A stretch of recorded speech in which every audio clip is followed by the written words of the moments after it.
In this lesson, we will again learn Abhinaya. But before we progress further, I would like to find out how much you remember of the technical terms that we discussed in the last lesson. I had mentioned 4 kinds of Abhinaya. Could you name them? Angik, Vachik, Aharya, Satvik. Good. And I had also told you that of the 3 types or 3 divisions of Nartan, 2 are performed with the help of Abhinaya. Could you name them? Nritya and Natya. Good. So today you qualify for further lessons. Nritya, I had said, is expressive dance, and generally certain sentiments or certain ideas or even a mood is conveyed through Nritya. And I had told you that Natya is dramatic dance in which there is a story, in which there is a plot, in which there are several characters, and in which the various incidents progress in time. That is, the story begins at a certain time and then it goes on further in time. Today we will learn Natya.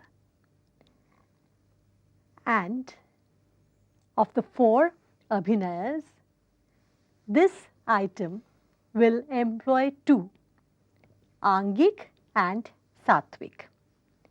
That is, we will use gestures, we will use our body and our limbs to convey certain ideas, and we will also think about it and feel from within, and our facial expression will bring out our thoughts.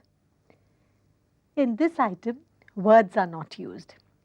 Hence, there is no Vachik Abhinaya as such. And as you will perform this finally on the stage as a solo piece, we will also not depend on Aharya Abhinaya.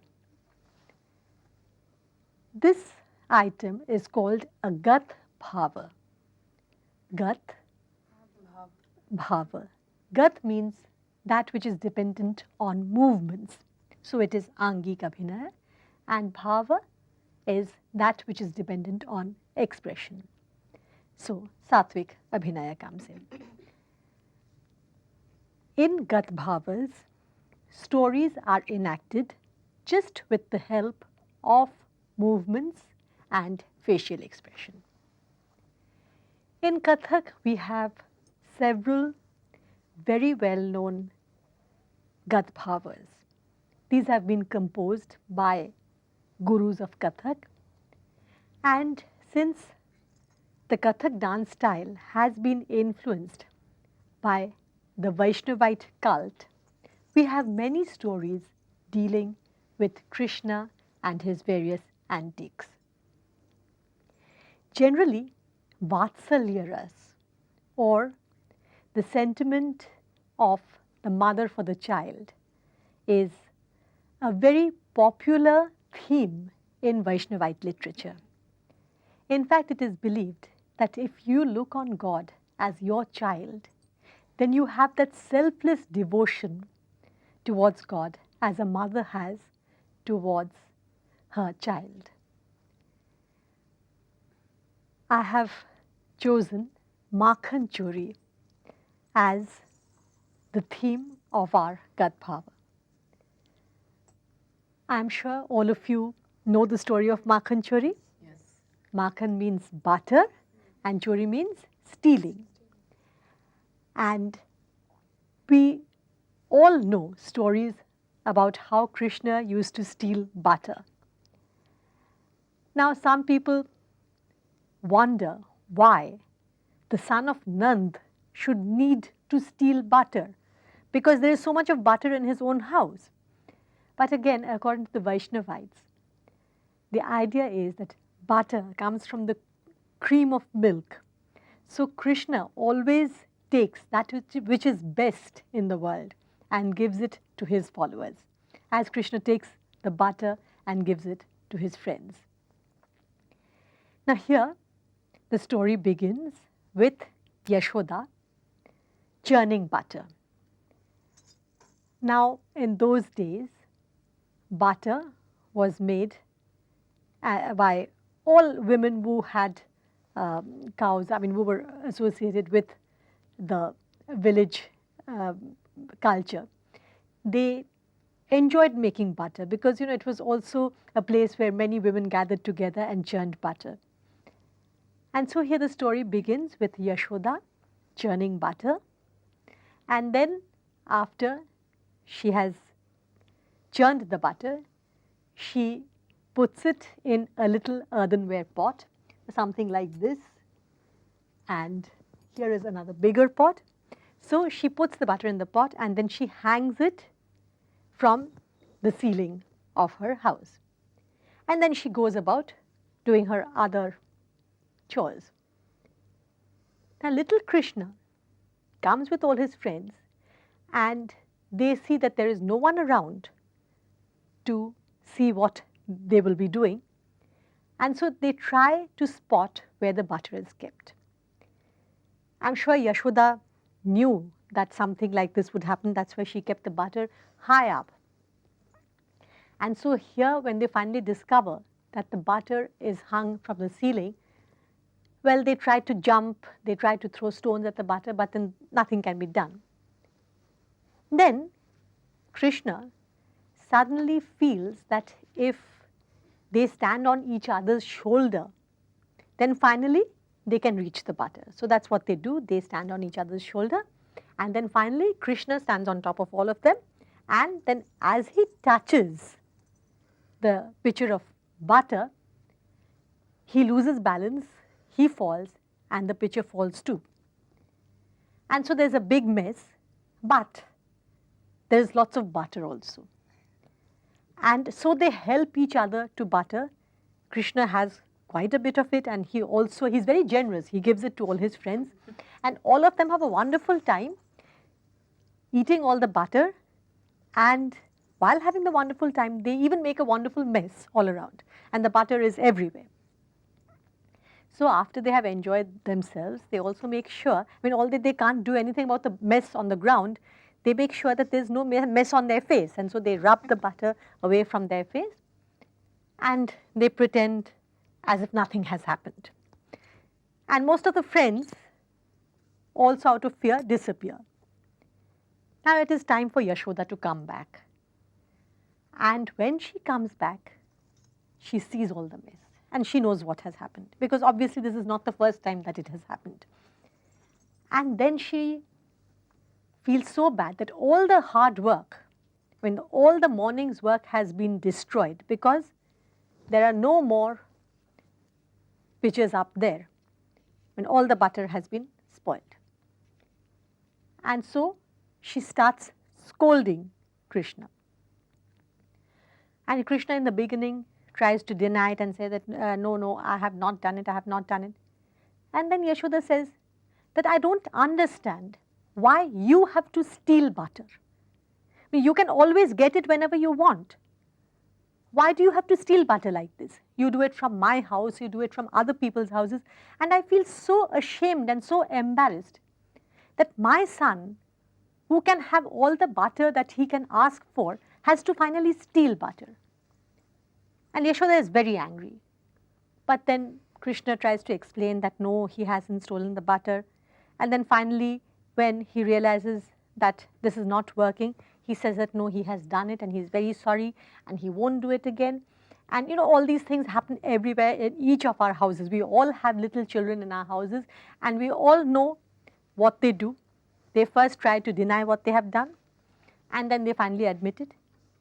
And Yashoda, while she is scolding Krishna, she really cannot hide the fact that she loves him very much. And in fact, she feels very bad that she has to scold this child because, even while scolding, she wants to really hug and caress the child. And so finally, she also starts laughing, because, she just can't contain her laughter at seeing all the antics of this child. And then finally, what happens is that she herself takes whatever butter is remaining and gives it to Krishna. And Krishna goes on having the butter and enjoying himself, and then they hug each other and they are very, of course they are very fond of each other and they show it. So this is the very sweet story of Yashoda and Krishna. And the story is well known. I have told you the story just to revise all the ideas, but when you're performing it on the stage, while you're dancing, there will be no words to help you. Your actions, your facial expression, your movements will convey the entire story. Now, revising the idea of Natya, here there are two characters, Yashoda and Krishna. We have their interaction. And the story moves on in time in the sense that it begins with Yashoda churning the butter. Then she leaves, Krishna comes with his friends, then they break the pitchers, they have so that we are going forward in time. Then again Yashoda comes back, then some time is spent on their dialogue, and then finally when they are reconciled and when Yashoda again gives Krishna the butter. So this is Natya or dramatic dance, and in Kathak it is called Gat Bhava because we have movement and expression. Generally, Gat Bhavas are performed to Trital, although various other tals may also be used, but Trital is a very attractive and a very pliable tal because you can use it in many ways. You can use it in various tempos, and again it's very easy to keep in mind with the 4/4 division. Today we will learn Gat Bhava to Trital. So I'm sure you're interested in learning this. There are certain things to keep in mind while performing a Gat Bhava. Although a drama is being enacted, this is not theatre, it is dance, which is set to a particular tala. And so the sum of the tala and the dominant beats have to be followed. Major actions always take place at the sum. Characters also change at the sum.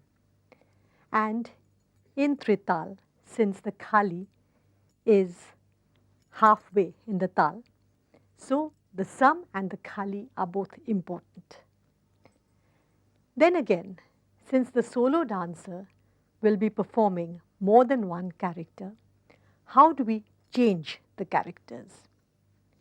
First of all, we have to imagine the entire drama being enacted within a certain space. And so the easiest way is that if there is a dialogue going on between two characters, the two characters stand in two different spots. So one person is here and the other person is again here. So each time this person speaks, he speaks from here, and this person from this spot. Again, we have what is called a palta. A palta literally means reverse.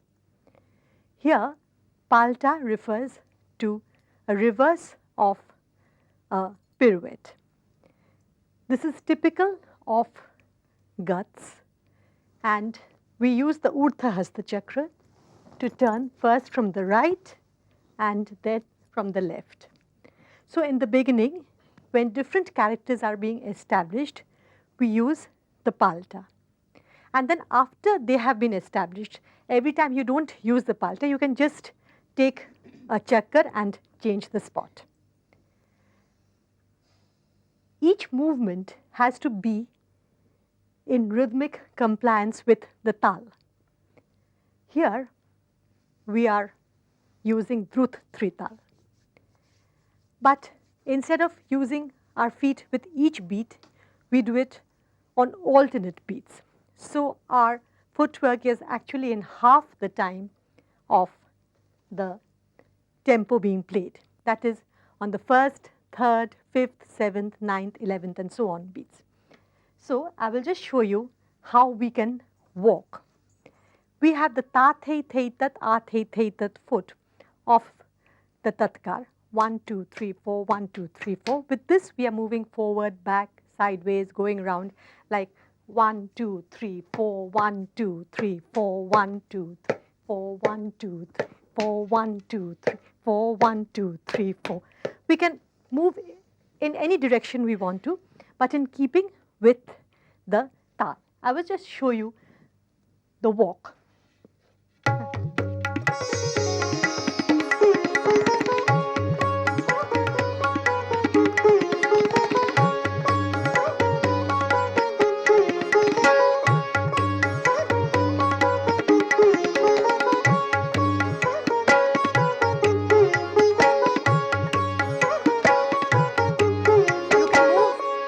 Direction you want to according to the requirements of the story, but this footwork has to be adhered to. Now the palta. We start the actual palta from the sum, which is 1, 2, 3, 4, 1, 2, 3, 4. But sometimes, to make it a little more decorative, we can start the movement before the sum, like we can use this movement, but the actual palta in which the hand goes up starts from the sum. I will show you 2 or 3 different types of palta.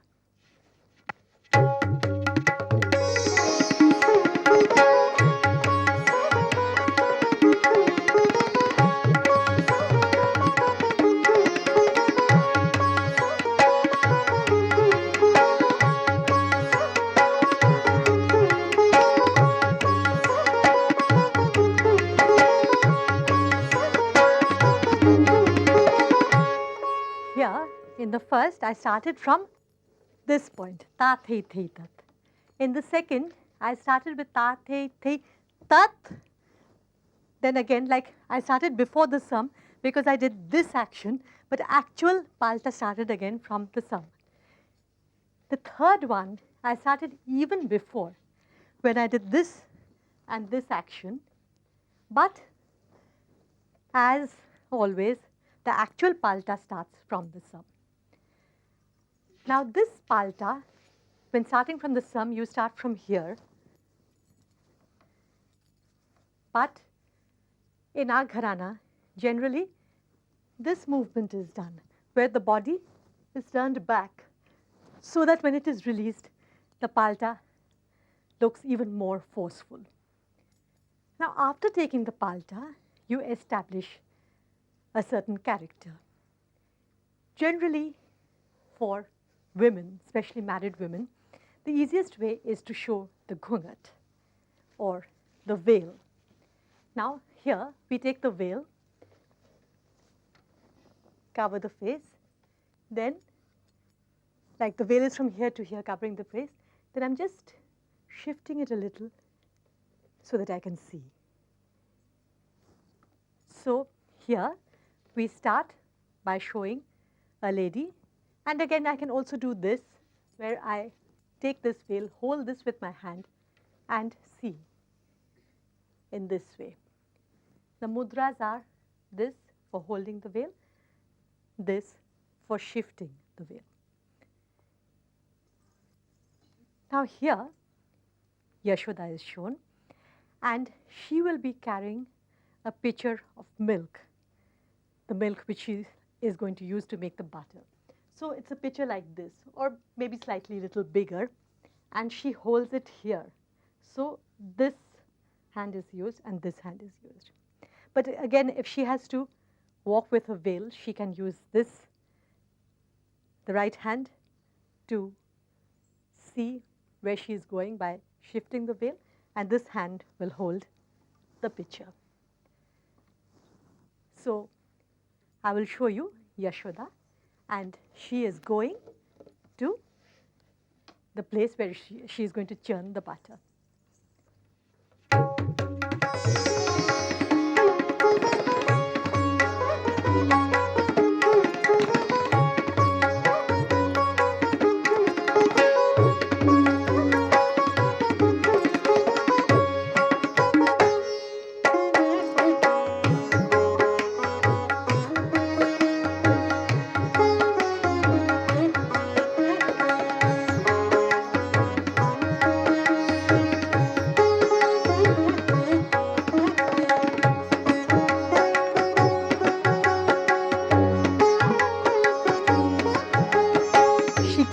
Pot on the ground, and then she shows the receptacle in which she will make the butter. She pours the milk into the receptacle, then she places the rod for the churning in the middle of the receptacle. Taking a rope, she ties it around the rod and then starts churning the butter.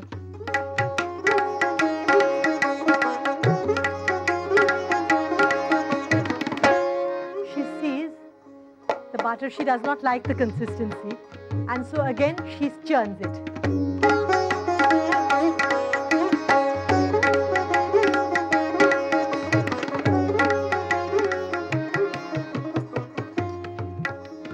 She likes the consistency.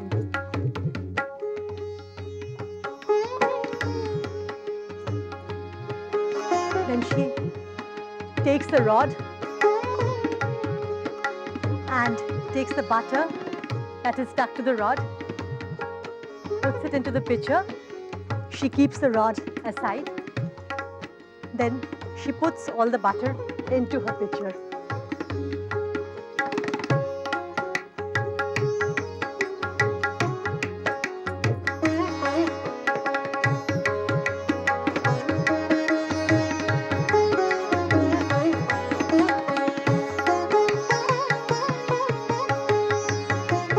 Is a little heavy now, so she moves slowly.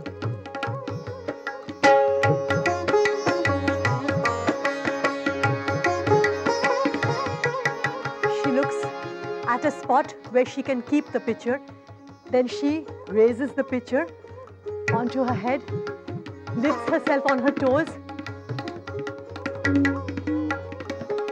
She is happy. She's happy with the work she has done. And so she goes about her other work.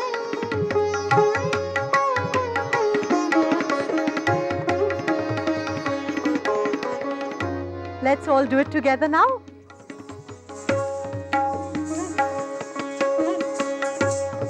First, a few steps to establish the rhythm.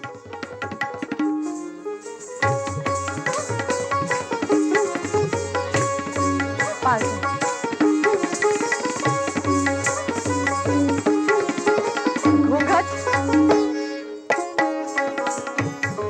Take the pitcher.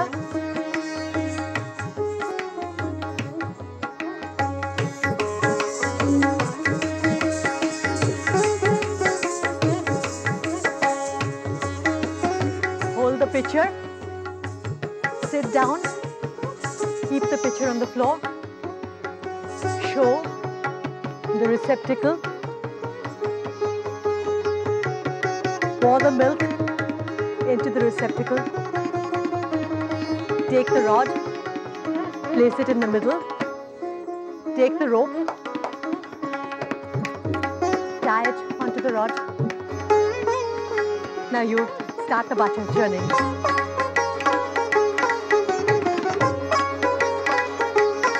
Look, don't like the consistency? Again, churning.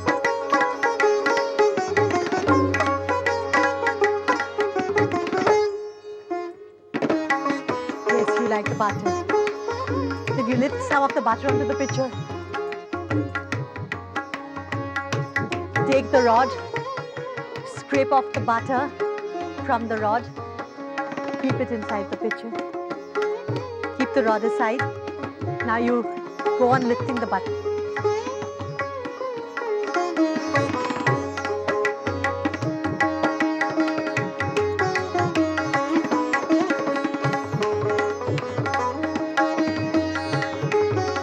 Then you gradually get up. You have to get up a little slowly because it's now heavy with the butter. Now, try to see a spot where you can keep it. Now you lift the pitcher onto your head. Raise yourself on your toes. Now you're happy with your morning's work.